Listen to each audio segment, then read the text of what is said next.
কারণ আমরা প্রত্যেকেই যখন ভগবান কৃষ্ণের আরাধনা করতে যাই আমাদের মায়া গ্রাস করে। আমরা কিন্তু প্রত্যেকে মায়ার অধীনে আছি।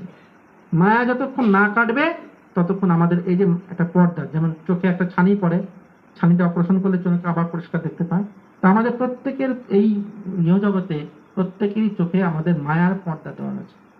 তা মায়ার পর্দা না কাটলে পরে আমরা ভগবান দর্শন করতে পারি না।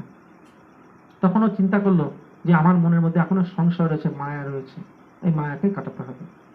তা আমি এখানে এসেছি বিষয়ী হয়ে। বিষয়টা কি? যে আমি এখানে এসেছি কাজ করব, মাইনা পাবো, সেই মাইনার পয়সা মাকে পাঠাবো, তবে মায়ের সংসার করবো। তাহলে এইখানে বৃন্দাবনে গেলে সেখানে যদি মনে করি ব্যবসা করব, এটাও তো একটা ব্যবসা, বা আমি একটা কাজ করব, তাহলে কিন্তু গোবিন্দ ভজন সহজে হবে না। ওইখানে যেটা নিঃস্বার্থ ভাবে, কোনো কামনা থাকবে না, কোনো বাসনা থাকবে না, কিচ্ছু না, একদম ত্যাগী হয়ে যেতে হবে।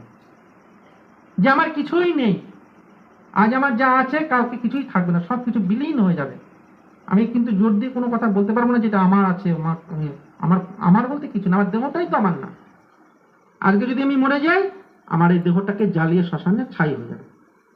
তাহলে আমিটাকে, এই যে আমরা এত অহংকার করি, আমার এটা জিনিস, আমার ওই জিনিস, আমরা করি, আমার করি, কিন্তু একবার ভেবে দেখুন তো নিজের দেহটা কি আপনার?